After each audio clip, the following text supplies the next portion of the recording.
Hi, thanks for tuning in to the fifth and final clip of Riding the Waves of Change. Now, the final topic is pulling the themes together and a little bit more. Now, this session's live tomorrow morning, but I'm recording a version of this now. Will be a bit different tomorrow, probably, but it'll still capture this as a recording. So thanks very much for tuning in.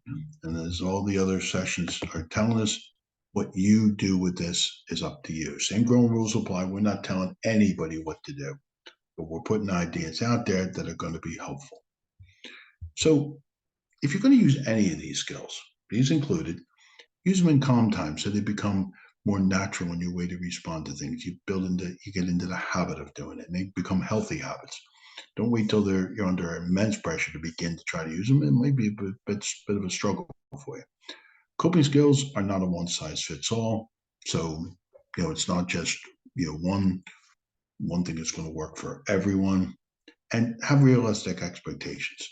At the end of the day, nothing's going to be 100% perfect.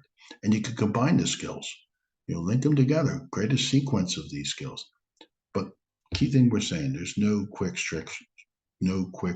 fix for stress. We all have it. It's how we make use of these skills and look after ourselves. But a word of caution, if you do try some of these things and they make things worse, stop. Maybe that's a good sign you need to go talk to somebody, and there is support out there that will be steering you to. So let's take a run through of what we talked about in the first clips. First one, we looked at managing change, because change can throw people. It can lead us into a degree of uncertainty and unpredictability, and takes us out of our comfort zone. So those skills evaluate your level of control, check your thought patterns, and we suggested, bend don't break might give you a tool how to do that in a more productive way. Be in the present. Ground yourself in the here and now, not the future, not the past, the present. That's what we can control. Find your priorities. What are your values, your goals? Strive to maintain some normalcy. During change, we're comforted by the routine and structure. So try to eat at regular times, go to bed at regular times, go for a walk when you normally do. Try to create that sense of normalcy. Create some comfort. Bring things into your daily life that just gives you a sense of relaxation and soothing and comfort. Count your blessings. Gratitude is always helpful to support our well-being, and look after yourself. Like that picture, those messages on the airplane. This applies to us working in the health service as anyone. If you're not looking after yourself, you're no good to anybody. So the second clip, we looked at grounding skills, calming skills to turn down that volume of the flight or flight response. So we look at halt, make sure you're not too hungry, angry, or tired. Rain, a lovely way to deal with those so many big feelings. Recognize the emotion, name it, acknowledge it, investigate it, be curious about the feeling, and non-identity. You are not your feeling. It's temporary. It's going to pass. Deep breathing, a wonderful way just to calm the nervous system, a tool that we carry with us daily, every day, if we actively use it. Movement, just like you would soothe a crying baby, the rock a baby. When we rock ourselves, whether you dance or rock or move or touch, using your five senses, what you see and feel and smell or hear and taste and touch, all useful to distract yourself and bring you back to the present. A self hug, how we feel contained. We did the clenched fist exercise of how we can use calming. Glimmers of those images and messages of hope and connection and peacefulness. So have them in our lives, what we look at, pictures, things we carry with us, things that remind us I'm safe. The way we talk to ourselves does really matter. And we did the five finger breathing exercise. Those skills are helpful. We introduce self-compassion because in Northern Ireland, we tend to be far too critical of ourselves. And when we're self-critical, your brain will produce a bit of cortisol, stress hormones. We have enough stress that we don't need to add more through self-criticism. But self-compassion is an evidence-based way of really supporting our well-being. So we introduced you to some of the exercises and where you can get added work, because the amount of practice you use or you do is linked to the benefits you get. And what we said was, do 2 weeks of self-compassion. It's really going to have some really significant benefit. Carry that on for a number of weeks, maybe as long as 8 weeks. That might sound like a long time, but it really does change our bodies. So then the final thing we looked at in the last session was how do you support somebody under pressure? Now, what might be helpful to communicate to somebody when they're feeling overwhelmed? You're not alone. I'm here with you. How can I help? Instead of asking if you need help, how can I help?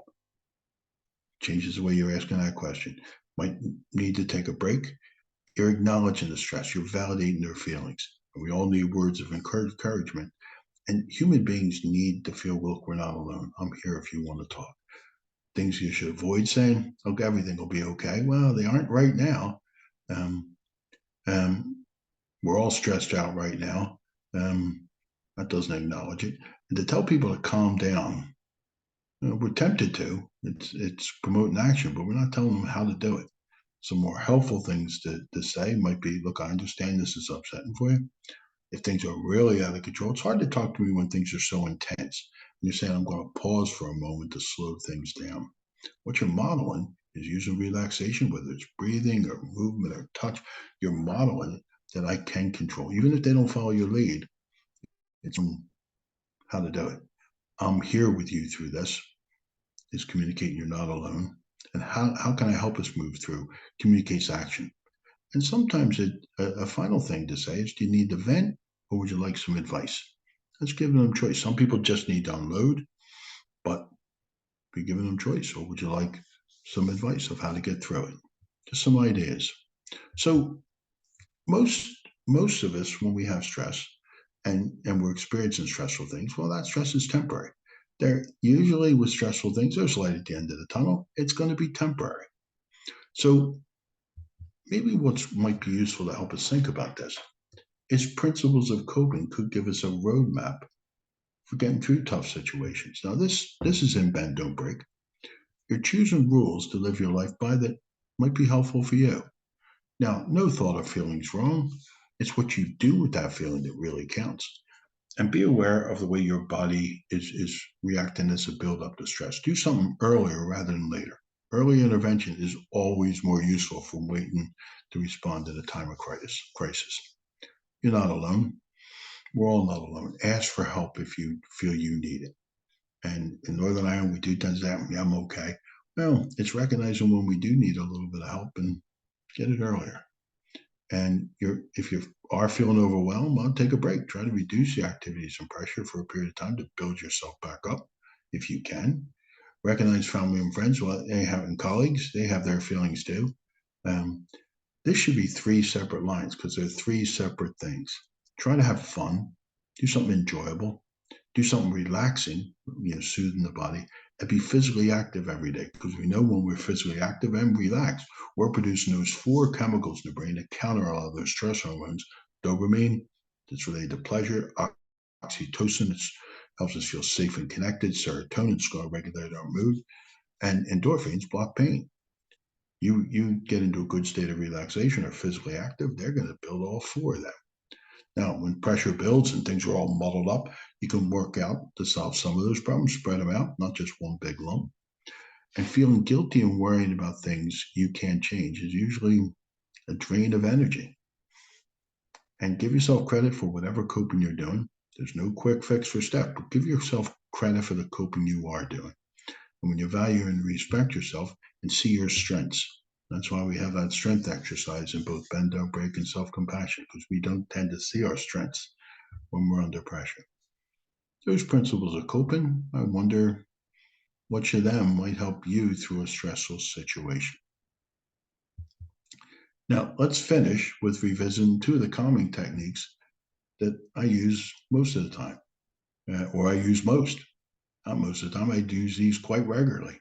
And what you say to yourself, as Rick Hanson says in Hardwire for Happiness, the mind takes shape from what it rests on. So these statements, when we say to ourselves, helps us remind us of our strengths and our resilience.